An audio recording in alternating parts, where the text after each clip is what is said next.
ہمارے پیارے آقا صلی اللہ علیہ وآلہ وسلم کا حلیہ مبارک کیسا تھا؟ یا الہی جو اس ویڈیو کو پورا دیکھے اور آگے شیئر کرے اسے آقا علیہ السلام کا دیدار نصیب فرما۔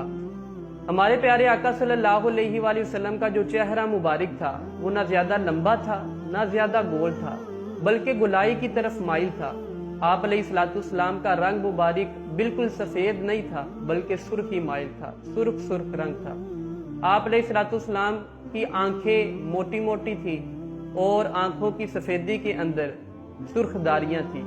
آپ علیہ السلام کی جو بویں تھی، آئی بروز، ان کے درمیان فاصلہ تھا اور ان کے درمیان ایک رگ تھی جو جلال کے وقت ابھر آتی تھی، اور جب کوئی خوشی کی بات آپ علیہ السلام کو سنائی جاتی تو آپ علیہ السلام کہکا نہ لگایا کرتے بلکہ مسکرایا کرتے تھے، اور آپ علیہ السلام مبارک کے سامنے کے دو دانتوں کے درمیان فاصلہ، اور آقا علیہ السلام کے سر اور داڑھی مبارک کے جو بال تھے وہ سیاہ اور گنے تھے اور ان کے اندر 20 کے قریب سفید بال تھے۔ آپ علیہ السلام مبارک کا جو چہرہ ودھا کا جو مکھڑا ہے وہ انتہائی خوبصورت تھا کہ حدیث پاک میں یہ الفاظ ملتے ہیں۔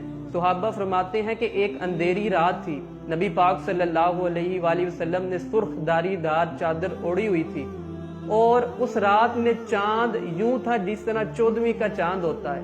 صحابہ فرماتے ہیں ہم کبھی چاند کو دیکھتے، کبھی ودھا کے مکھڑے کو دیکھتے، آخر ہم اس نتیجے پر پہنچے کہ آقا علیہ السلام کا ودھا کا جو مکھڑا ہے وہ چاند سے زیادہ خوبصورت ہے۔ سبحان اللہ، قربان جائیں ودھا کے مکھڑے پر۔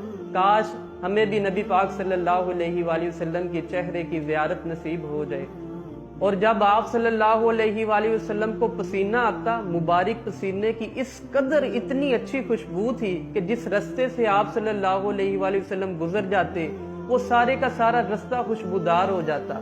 صحابہ فرماتے ہیں جب ہم نے آقا علیہ السلام کو ڈھونڈنا ہوتا تو ہم گلیوں کے اندر سے پسینے مبارک کی خوشبو سونگھ کر آقا علیہ السلام مبارک تک پہنچ جایا کرتے تھے، اور ودھا کے مکھڑے پر پسینہ مبارک یوں محسوس ہوتا تھا جیسے کوئی موتی چمک رہے ہیں۔ آپ علیہ السلام کا جو قد مبارک تھا وہ نہ ہی زیادہ چھوٹا تھا نہ ہی زیادہ بڑا تھا، اور یہ آپ صلی اللہ علیہ وآلہ وسلم کا معجزہ تھا کہ جب آپ صحابہ کے درمیان تشریف فرما ہوتے، لوگوں کے درمیان تشریف فرما ہوتے، آپ کا قد سب سے بڑا نظر آتا۔ آپ علیہ السلام مبارک کے جو بازو تھے وہ لمبے اور دراز تھے اور ہتھیلیاں کشادہ تھی جو کہ صحابت کی علامت ہیں۔ آپ علیہ السلام مبارک کی جو انگلیاں تھی ان کے اندر تناسب کے ساتھ لمبائی تھی، اور گردن مبارک سراہی مائل تھی۔ آپ علیہ السلام مبارک کے کندھوں کے درمیان فاصلہ تھا اور ان کے درمیان ایک مہر نبوت تھی، اور آپ صلی اللہ علیہ وآلہ وسلم کی جو چھاتی مبارک تھی، سینہ مبارک چوڑا تھا جو کہ بہادری، دلیری اور شجاعت کی علامت ہے۔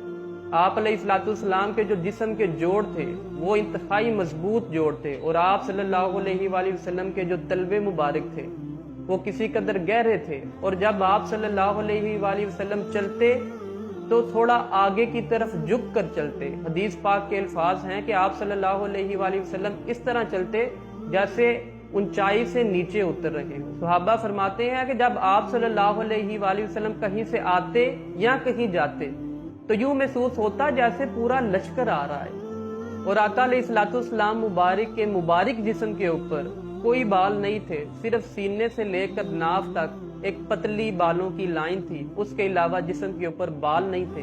میرے لجپال آقا علیہ السلام مبارک کا ایک اور معجزہ یہ ہے کہ آقا علیہ السلام کا سایہ مبارک نہیں تھا۔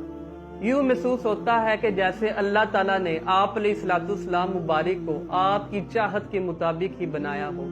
ایک سمت علی، ایک سمت عمر، صدیق ادھر، عثمان ادھر، ان جگمگ تاروں میں مہتاب کا عالم کیا ہوگا؟